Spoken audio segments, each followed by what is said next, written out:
हरे कृष्णा। आप सभी को अपरा एकादशी की हार्दिक शुभकामनाएं।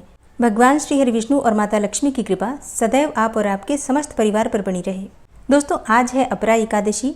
वैसे इस बार अपरा एकादशी का व्रत 2 दिन किया जाएगा। बहुत से भक्त हैं जो कि 2 जून को ये व्रत धारण कर रहे हैं और कई भक्त हैं जो कि 3 जून को भी अपरा एकादशी का व्रत धारण करेंगे और कई भक्त ऐसे भी हैं जो कि 2 जून और 3 जून दोनों दिन की एकादशी का व्रत धारण करेंगे। तो व्रत आप 2 जून को करें या फिर 3 जून को करें, दोनों ही दिन श्रेष्ठ हैं। मन में किसी भी प्रकार का संशय मत रखिए और भगवान श्री विष्णु की विधि विधान से पूजा आराधना कीजिए। और हाँ, इसके साथ ही व्रत की कथा जरूर सुनिए। तो आज की वीडियो में आप सुनेंगे अपरा एकादशी व्रत की कथा और वीडियो को अंत तक देखिए, जिससे कि आपको पारण के शुभ मुहूर्त की जानकारी भी सही तरीके से प्राप्त हो जाएगी। तो सबसे पहले भगवान श्री हरि विष्णु का ध्यान करके अपरा एकादशी व्रत की कथा सुनते हैं। युधिष्ठिर कहने लगे कि हे भगवान, ज्येष्ठ मास की कृष्ण पक्ष की एकादशी का नाम क्या है तथा उसका महात्म्य क्या है, सो कृपा करके कहिए। भगवान श्री कृष्ण कहने लगे कि हे राजन, यह एकादशी अचला तथा अपरा 2 नामों से जानी जाती है। पुराणों के अनुसार ज्येष्ठ मास के कृष्ण पक्ष की एकादशी अपरा एकादशी है, क्योंकि यह अपार धन देने वाली है। जो मनुष्य इस व्रत को धारण करते हैं वो संसार में प्रसिद्ध हो जाते हैं। इस दिन भगवान त्रिविक्रम की पूजा की जाती है। हे युधिष्ठिर, अपरा एकादशी व्रत के प्रभाव से ब्रह्म हत्या, भूत योनि, दूसरे की निंदा आदि के सब पाप दूर हो जाते हैं। इस व्रत के करने से पर स्त्री गमन, झूठी गवाही देना, झूठ बोलना, झूठे शास्त्र पढ़ना या बनाना, झूठा ज्योतिषी बनना तथा झूठा वैद्य बनना आदि सब पाप नष्ट हो जाते हैं। जो क्षत्रिय युद्ध से भाग जाएं वे नरकगामी होते हैं, परंतु अपरा एकादशी का व्रत करने से वे भी स्वर्ग को प्राप्त हो जाते हैं। और हे युधिष्ठिर, जो शिष्य गुरु से शिक्षा ग्रहण करते हैं फिर उन्हीं की निंदा करते हैं, वे अवश्य ही नरक में पड़ते हैं, मगर अपरा एकादशी का व्रत करने से वे भी इस पाप से मुक्त हो जाते हैं। जो फल तीनों पुष्कर में कार्तिक पूर्णिमा को स्नान करने से या गंगा तट पर पितरों को पिंडदान करने से प्राप्त होता है, वही फल अपरा एकादशी का व्रत करने मात्र से प्राप्त हो जाता है। मकर के सूर्य में प्रयागराज के स्नान से, शिवरात्रि का व्रत करने से, सिंह राशि के बृहस्पति में गोमती नदी के स्नान से, कुंभ में केदारनाथ के दर्शन या बद्रीनाथ के दर्शन से, सूर्य ग्रहण में कुरुक्षेत्र के स्नान से तथा स्वर्ण दान करने से अथवा अर्ध प्रसूता गौदान से जो फल प्राप्त होता है, वही फल अपरा एकादशी के व्रत से प्राप्त हो जाता है। यह व्रत पाप रूपी वृक्ष को काटने के लिए कुल्हाड़ी के समान है, पाप रूपी ईंधन को जलाने के लिए अग्नि के समान है, पाप रूपी अंधकार को मिटाने के लिए सूर्य के समान और मृगों को मारने के लिए सिंह के समान है। अतः मनुष्य को पापों से डरते हुए इस व्रत को अवश्य करना चाहिए। अपरा एकादशी का व्रत तथा भगवान का पूजन करने से मनुष्य सब पापों से छूटकर विष्णु लोक को जाता है। इस प्रकार अपरा एकादशी का महात्म्य बताने के बाद भगवान श्री कृष्ण युधिष्ठिर से बोले, हे युधिष्ठिर, अब मैं तुम्हें अपरा एकादशी की एक प्राचीन कथा सुनाता हूँ, तुम ध्यान पूर्वक सुनो। इसकी प्रचलित कथा के अनुसार प्राचीन काल में महीध्वज नाम का एक धर्मात्मा राजा था, लेकिन उसका छोटा भाई वज्रध्वज बड़ा ही क्रूर, अधर्मी तथा अन्यायी था। वह अपने बड़े भाई से द्वेष रखता था। उस पापी ने एक दिन रात्रि में अपने बड़े भाई की हत्या करके उसकी देह को एक जंगली पीपल के नीचे गाड़ दिया। इस अकाल मृत्यु से राजा प्रेतात्मा के रूप में उसी पीपल पर रहने लगा और अनेकों उत्पात करने लगा। एक दिन अचानक धौम्य नामक ऋषि उधर से गुजरे। उन्होंने प्रेत को देखा और तपोबल से उसका अतीत जान लिया। अपने तपोबल से प्रेत उत्पात का कारण समझा। ऋषि ने प्रसन्न होकर उस प्रेत को पीपल के पेड़ से उतारा तथा परलोक विद्या का उपदेश दिया। दयालु ऋषि ने राजा की प्रेत योनि से मुक्ति के लिए स्वयं ही अपरा एकादशी अर्थात अचला एकादशी का व्रत किया और उसे अगति से छुड़ाने को उसका पुण्य प्रेत को अर्पित कर दिया। इस पुण्य के प्रभाव से राजा की प्रेत योनि से मुक्ति हो गई और वह ऋषि को धन्यवाद देता हुआ दिव्य देह धारण करके पुष्पक विमान में बैठकर स्वर्ग को चला गया। हे राजन, यह अपरा एकादशी की कथा मैंने लोक हित के लिए कही है। इस कथा को पढ़ने अथवा सुनने मात्र से ही मनुष्य सब पापों से छूट जाता है। और अब आप सुनेंगे एकादशी माता की कथा। एकादशी का व्रत एकादशी माता की कथा सुने बिना अधूरा ही माना जाता है, इसलिए पूरे श्रद्धा भाव से एकादशी माता की कथा भी जरूर सुननी चाहिए। एकादशी माता की कथा के अनुसार मुर नामक एक दैत्य था। रावण और कंस की तरह वो भी बड़ा आतंक मचाता था और स्वर्ग में देवों सहित सभी को पीड़ा देता था। सब लोग उससे रक्षा मांगकर श्रीमन नारायण की शरण में गए। भगवान ने कहा, मैं उसे संभालता हूँ, तुम चिंता मत करो। सभी देवताओं को आश्वासन देकर भगवान मुर के साथ युद्ध करने लगे, लेकिन अपनी सारी शारीरिक शक्ति लगाकर भी भगवान विष्णु कुछ नहीं कर सके। भगवान को युद्ध के मैदान से पलायन करना पड़ा। तब वे हिमालय की एक गुफा में जाकर छुप गए। मुर भी उनका पीछा करते हुए वहीं पहुंच गया। भगवान ने ध्यान करना शुरू किया और उनके मन से एक शक्ति उत्पन्न की, उनकी मानसिक शक्ति, और इस शक्ति ने बाहर आकर मुर को अपनी तलवार से मार डाला। हम जानते हैं कि शरीर में 10 इंद्रियां हैं, 5 ज्ञानेंद्रिय और 5 कर्मेंद्रिय। 11वीं इंद्रिय है मन। संस्कृत में एकादशी का अर्थ है 11। चूंकि यह देवी उनके मन अर्थात भगवान की 11वीं इंद्रिय से निकली थी, इसलिए भगवान ने उन्हें एकादशी के नाम से पुकारा। एकादशी माता की उत्पत्ति का दिन उनके नाम से ही जाना जाने लगा। माता एकादशी के अंतिम चरण के दौरान उत्पन्न हुई थी, इसलिए इसे जयंती कहते हैं, और उन्होंने द्वादशी के पहले चरण के दौरान दैत्य को मार डाला था, इसे स्मरंती कहते हैं। अब एकादशी के दिन व्रत क्यों करना चाहिए, भोजन क्यों नहीं करना चाहिए, तो इस बारे में भगवान ने घोषणा की कि एकादशी के दौरान देवी के इस महान कार्य के कारण पूरे जगत में कोई भी पाप नहीं रहेगा। लेकिन पाप तो पहले से ही है। जब उसने यह सुना तो पाप पुरुष आश्रय की तलाश में इधर उधर भागने लगा। एकादशी के दौरान वह कहाँ रहेगा? वह जहाँ भी गया सभी ने उसे आश्रय देने से इनकार कर दिया।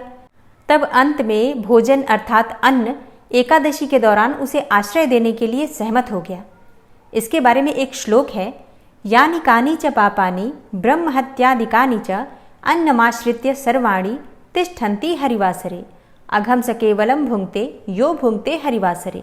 तो एकादशी के दौरान सभी पाप भोजन में ही आश्रय लेते हैं, और जो कोई मनुष्य इस दौरान यानी एकादशी के दौरान भोजन करता है, ये पाप उस व्यक्ति में प्रवेश करेंगे और रोग, समस्या, हानि, परेशानी इत्यादि बन जाएंगे।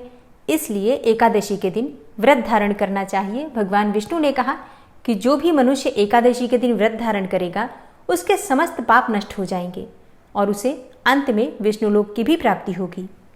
एकादशी को विष्णु भगवान की कन्या भी कहा जाता है, क्योंकि वह भगवान की मानस पुत्री हैं। उनकी मूर्ति पुरी जगन्नाथ मंदिर और द्वारका धाम में भी है। भगवान के धर्म की रक्षा के लिए जितने भी अवतार हैं वे सभी एकादशी के दिन ही हुए हैं, इसलिए यह इतना पवित्र दिन है।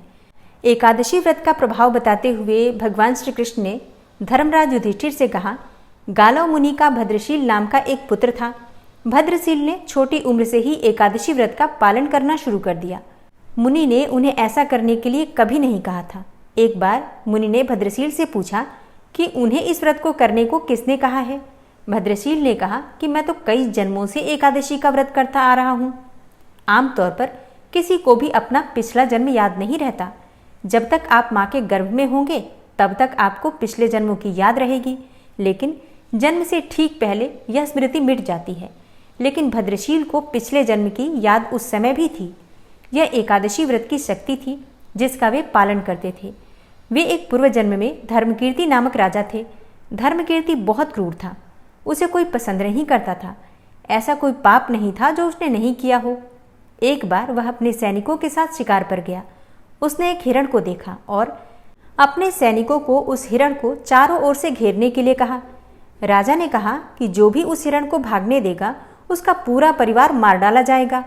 हिरण ने यह सुना और सोचा, बेचारे सैनिक, मैं उनमें से किसी को कुछ भी नहीं होने दूंगा। हिरण राजा के पास से निकल भागा। राजा ने हिरण का पीछा किया। सूर्यास्त होते राजा एक घने जंगल के अंदर फंस गया। हिरण कहीं दिखाई नहीं दे रहा था। राजा ने एक पेड़ के नीचे रात बिताई। उसने दिन भर में कुछ भी नहीं खाया था। उसे चारों ओर से खतरनाक जानवरों के गुर्राने की आवाज़ भी सुनाई दे रही थी। वह सो भी नहीं सका। राजा ने डर से श्रीहरि परमात्मा से प्रार्थना करना शुरू कर दिया। फिर सुबह होते ही उसकी मृत्यु हो गई। यमदूत आए और उसे यमराज के पास ले गए। यमराज ने पूछा, तुम लोग इन्हें यहाँ क्यों लाए हो? इनका स्थान तो वैकुंठ में भगवान महाविष्णु के बगल में है। यमदूतों ने यमराज से कहा, लेकिन राजन, यह तो महापापी है। यमराज बोला, नहीं, वह सब चला गया है, ये अब बिल्कुल पवित्र है। जिस दिन इसकी मृत्यु हुई वह एकादशी थी। उन्होंने दिन भर उपवास किया और रात में जागते हुए श्रीहरि का स्मरण किया। उनके सारे पाप दूर हो गए, ये पवित्र हो गए। तब यमराज ने स्वयं एक स्वर्ण रथ बुलवाया और राजा को वैकुंठ भेज दिया। इसके बाद जब लोगों को इस बारे में पृथ्वी पर पता चला तो वे सभी एकादशी का पालन करने के लिए और अधिक उत्साहित हो गए। तो प्रेम से बोलिए एकादशी माता की जय। एकादशी के दिन भगवान श्री हरि विष्णु की कृपा की प्राप्ति के लिए श्रीमद् भगवद गीता का पाठ पढ़ना चाहिए या फिर सुनना चाहिए, विशेषकर श्रीमद् भगवद गीता का 11वां अध्याय। तो आज आप सुनने वाले हैं श्रीमद् भगवद गीता का 11वां अध्याय। भगवान श्री कृष्ण का ध्यान कीजिए और अपने हृदय में उन्हें विराजमान करके ओम नमो भगवते वासुदेवाय नमः इस मंत्र का उच्चारण कीजिए। फिर पूरे भक्तिभाव से इस पाठ का श्रवण करते हैं। अर्जुन ने कहा, हे भगवान, मुझ पर कृपा करके गुप्त आध्यात्म विषयक वचन जो आपने मुझसे कहे उससे मेरा मोह दूर हो गया।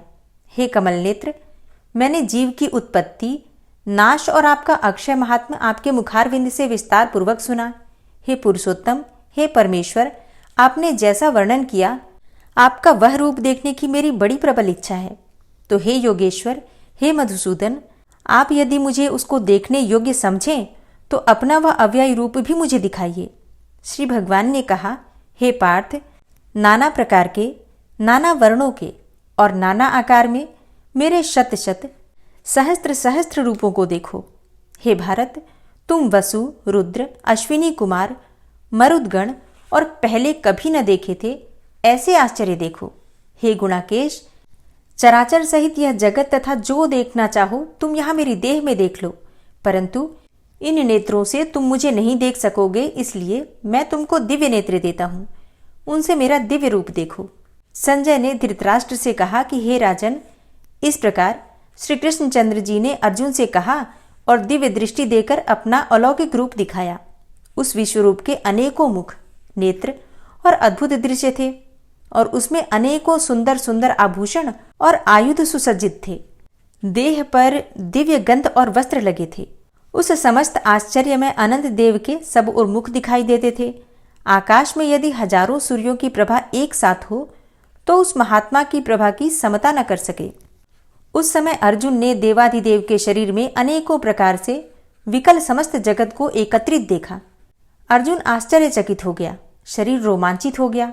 उसने शीश नवाकर हाथ जोड़कर कहा, हे देव, तुम्हारी देह में सब दोष, भिन्न भिन्न प्राणियों के समुदाय, कमलासन पर बैठे हुए देवताओं के ईश ब्रह्मा, संपूर्ण ऋषि और दिव्य सर्पों को मैं देखता हूँ।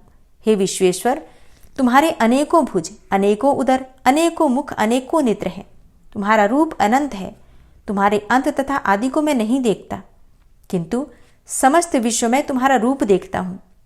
तुमको किरीट युक्त गदा, चक्रधारे चारों ओर से दे दीप्यमान, तेजो राशि सर्वत्र चमकते हुए अग्नि तथा सूर्य के भांति प्रकाशवान, दुर्निरीक्ष और अपरंपार देख रहा हूँ।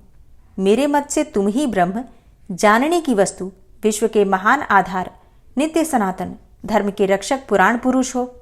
मैं आपको आदि मध्य तथा अंत से रहित अनंत शक्ति, अनंत भुज चंद्र, सूर्य नेत्र, जिसके कांतिमान अग्नि के सदृश्य मुख वाला, अपने तेज से इस संपूर्ण संसार को तपते हुए देख रहा हूँ। हे महात्मन, पृथ्वी और आकाश के मध्य की वह अनंत और संपूर्ण दिशाएं आपसे व्याप्त हो रही हैं। आपके इस अद्भुत और उग्र रूप को देखकर तीनों लोग भयभीत हो रहे हैं। यह देवताओं के समूह तुम्हारी शरण में आ रहे हैं। उनमें कितने ही भयभीत होकर हाथ जोड़कर तुम्हारी प्रार्थना कर रहे हैं। महर्षियों और सिद्धों का समूह स्वस्ति कहकर नाना प्रकार से तुम्हारी प्रशंसा कर रहा है। रुद्र, आदित्य, वसु, साध्य, विश्वदेव, अश्विनी, मारुत पिता, गंधर्व, यक्ष, असुर, सिद्ध और इनके संग विस्मित होकर आपकी ओर देख रहे हैं। हे महाबाहो, अनेकों नेत्र, बहुजांग, पेट, कराल, दंत युक्त तुम्हारा यह विशाल रूप देखकर सब अत्यंत भयभीत हो रहे हैं और मैं भी घबरा रहा हूँ। आकाश तक पहुंचे हुए प्रकाशमान और अनेकों वर्ष से फैलाए हुए मुख के जलने वाले विशाल नेत्रयुक्त तुमको देखकर हे विष्णु, मेरा जी घबरा रहा है। मुझसे धैर्य धरा नहीं जाता और चित्त स्थिर नहीं होता। हे देवेश, हे जगन निवास, भयंकर दाढ़ों वाले और कालाग्नि के सदृश आपके मुखों को देखकर मुझे दिशाएं नहीं सूझती, मैं शांति नहीं पाता, इसलिए मुझ पर दया करो। धृतराष्ट्र के दुर्योधन आदि पुत्र अपने साथ राजाओं और भीष्म, द्रोण और कर्ण तथा हमारी ओर के मुख्य मुख्य योद्धा बड़ी बड़ी दाढ़ों से युक्त विकराल आपके मुख में प्रवेश कर रहे हैं और उनमें कितने लोग आपके दांतों से दबकर ऐसे दिखाई देते हैं मानो उनका शरीर चूर्ण हो गया हो। जैसे नदियों की अनेकों जलधाराएं समुद्र की ओर बहती हैं, वैसे ये मनुष्य लोक के वीर आपके मुखों में प्रवेश कर रहे हैं। अग्नि में पतंग की तरह सब लोग भी अपने नाश के लिए आपके मुख में बड़ी तेजी से प्रवेश कर रहे हैं। हे विष्णु, जलते हुए मुखों से चारों ओर से सब वीरों को निगलकर आप जीभ चाट रहे हैं। आपकी तीक्ष्ण प्रभाएं समस्त संसार को तेज से व्याप्त करके तृप्त हो रही हैं। यह भयानक रूपधारी कौन है, यह मुझसे कहो। हे देववर, आपको नमस्कार है। मुझ पर प्रसन्न हो। हे जगतकर्ता आदि पुरुष, आपको जानने की मैं इच्छा रखता हूँ, क्योंकि आपकी यह प्रवृत्ति मेरी समझ में नहीं आती है। श्री भगवान बोले, संसार का नाश करने वाला मैं उग्र काल हूँ, सबका संहार करने के लिए आया हूँ। तुम्हारे युद्ध न करने पर भी ये वीर जीवित न रह सकेंगे। अतएव तुम उठो, शत्रुओं का संहार कर यश को लेकर इस समृद्धशाली राज्य का भोग करो। हे सव्यसाचिन, उनको मैंने पहले ही मार रखा है, तुम केवल निमित्त मात्र हो जाओ। मेरे मारे हुए द्रोण, भीष्म, जयद्रथ, कर्ण और अन्य योद्धाओं को मारो। घबराओ मत, युद्ध करो, तुम संग्राम में शत्रुओं को जीतोगे। संजय ने कहा। इस प्रकार श्री कृष्ण जी के वचन सुनकर मुकुटधारी अर्जुन हाथ जोड़ कंपित और भयभीत हुए साष्टांग प्रणाम कर नम्रतापूर्वक बोले, हे ऋषिकेश, आपके गुणगान करने से सब संसार प्रसन्न और प्रेममग्न हो रहा है।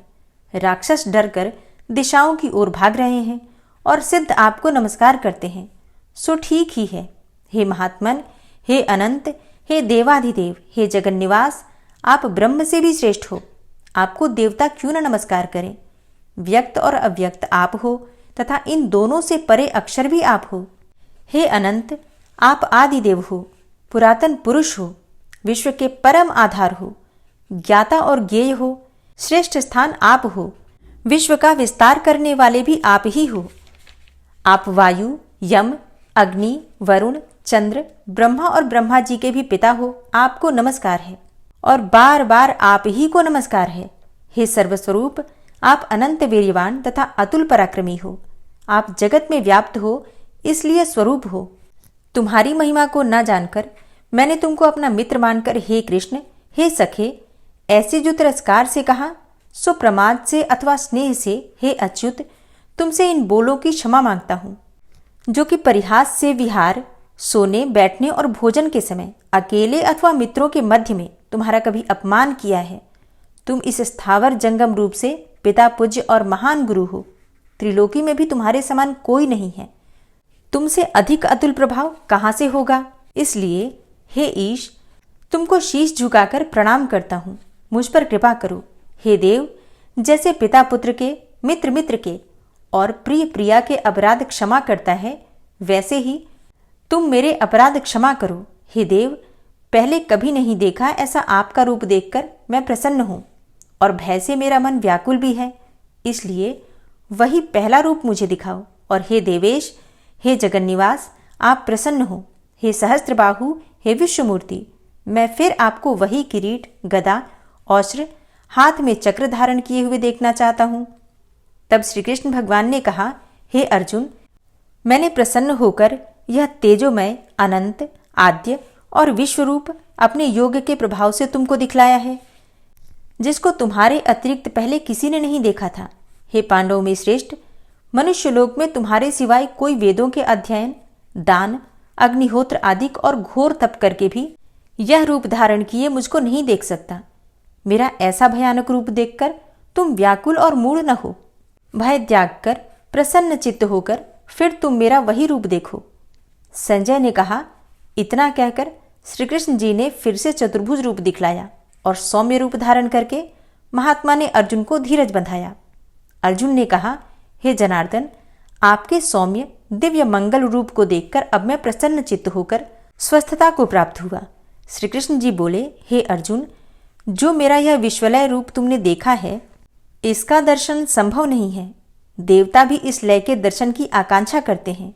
हे अर्जुन, जैसा मेरा लय तुमने देखा है, ऐसे लय को वेदाध्ययन, तप व यज्ञ आदि कर्म द्वारा देखना भी असंभव है।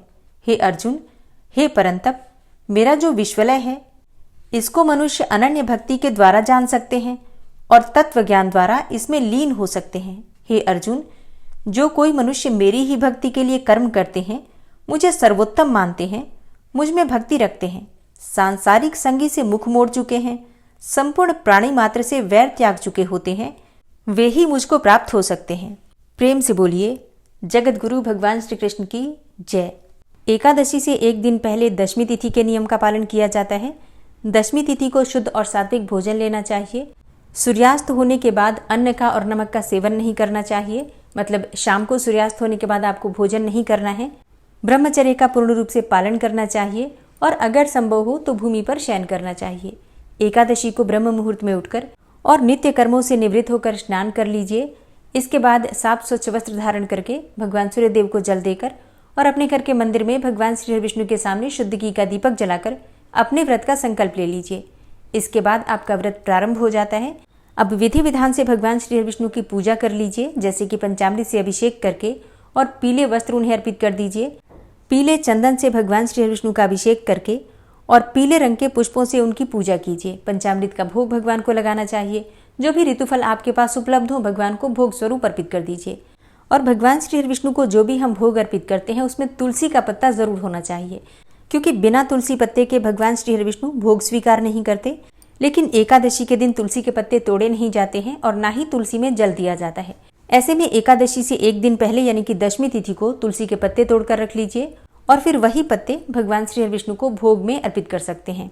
एकादशी के दिन तुलसी में जल नहीं देते हैं, लेकिन तुलसी में दीपदान जरूर करते हैं। तो तुलसी में जल मत दीजिए, लेकिन शाम के समय या फिर सुबह भी आप चाहें तो तुलसी में दीपक जला सकते हैं शुद्ध घी का। जिस प्रकार से एकादशी को सुबह हम भगवान की पूजा करते हैं, उसी प्रकार से शाम के समय भी विधि विधान से भगवान की पूजा की जाती है। एकादशी की रात्रि में अखंड दीपक प्रज्वलित करने से समस्त प्रकार की कामनाएं पूर्ण हो जाती हैं और एकादशी की रात्रि में जागरण करने से व्रत का संपूर्ण फल हमें प्राप्त होता है। एकादशी व्रत का पारण अगले दिन किया जाता है, यानी कि द्वादशी तिथि में किया जाता है। तो द्वादशी तिथि के दिन ब्रह्म मुहूर्त में उठकर नित्य कर्मों से निवृत्त हो जाइए। फिर स्नान करके भगवान सूर्यदेव को जल देने के बाद अपने घर के मंदिर में विधि विधान से भगवान श्री विष्णु की पूजा कर लीजिए। फिर शुद्ध और सात्विक भोजन बनाकर भगवान श्री विष्णु को भोग लगाने के बाद किसी ब्राह्मण को घर बुलाकर भोजन कराना चाहिए और इसके बाद स्वयं भी शुभ मुहूर्त में अपना व्रत खोलना चाहिए। अगर आप किसी ब्राह्मण को इतनी सुबह नहीं बुला पाते हैं, मतलब भोजन नहीं करा पाते हैं, तो ब्राह्मण के भोजन के निमित्त दान की सामग्री निकाल दीजिए और इसके बाद शुभ मुहूर्त में आप अपना व्रत खोल सकते हैं। अपरा एकादशी की तिथि प्रारंभ हो रही है 2 जून 2024 को सुबह 5:04 पर और एकादशी तिथि समाप्त हो रही है 3 जून 2024 को सुबह 2:41 पर। ऐसे में एकादशी का व्रत कब किया जाएगा, तो देखिए इस बार अपरा एकादशी का व्रत 2 दिन किया जाएगा। कई भक्त हैं जो कि 2 जून को ये व्रत धारण करेंगे और कई स्थानों पर एकादशी का व्रत 3 जून 2024 सोमवार को भी किया जाएगा। वैसे 3 जून को एकादशी तिथि सुबह 2:41 पर ही समाप्त हो जा रही है और 3 जून को पूरे दिन द्वादशी तिथि ही रहेगी। लेकिन अपने अपने संप्रदाय की मान्यताओं के अनुसार 2 जून और 3 जून दोनों ही दिन व्रत किए जाएंगे। आप जिस भी संप्रदाय से जुड़े हैं, जिसे भी मानते हैं, अपने गुरु परंपरा के अनुसार या फिर अपने संप्रदाय के अनुसार आप उसी दिन व्रत कर सकते हैं। आपकी जानकारी के लिए बता दूं कि 2 जून 2024 को जो एकादशी है दशमी युक्त एकादशी मानी जाएगी, क्योंकि शास्त्रों में कहा गया है कि सूर्योदय से 1 घंटे 36 मिनट पहले तक अगर दशमी तिथि रहती है तो उस दिन की जो एकादशी होती है दशमी युक्त एकादशी मानी जाती है। और 2 जून को सूर्योदय काल का समय रहेगा सुबह 5:28 पर और 5:04 पर दशमी तिथि समाप्त हो रही है। तो इसके अनुसार 2 जून को जो एकादशी है दशमी युक्त एकादशी है। तो वैसे तो दशमी युक्त एकादशी नहीं करनी चाहिए, लेकिन अगर हम किसी संप्रदाय से जुड़े होते हैं, जैसे कि अगर आप किसी भी मठ से जुड़े हों या फिर इस्कॉन से जुड़े हों या आप किसी गुरु को मानते हो, तो अपने गुरु के अनुसार, अपने संप्रदाय के अनुसार जिस दिन भी वो बताते हैं उस दिन आप व्रत करते हैं तो आपको कोई दोष नहीं लगता है।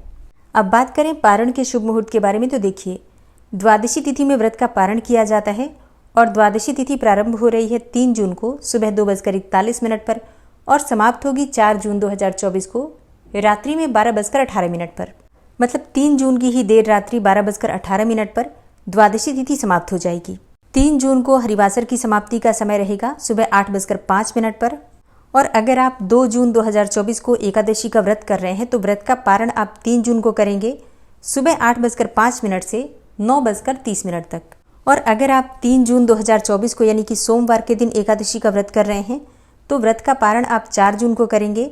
व्रत का पारण आप सूर्योदय के बाद ही कर सकते हैं और सूर्योदय काल का समय रहेगा सुबह 5:28 पर। तो सुबह 5:28 से सुबह 7 बजे तक आप अपना व्रत खोल सकते हैं।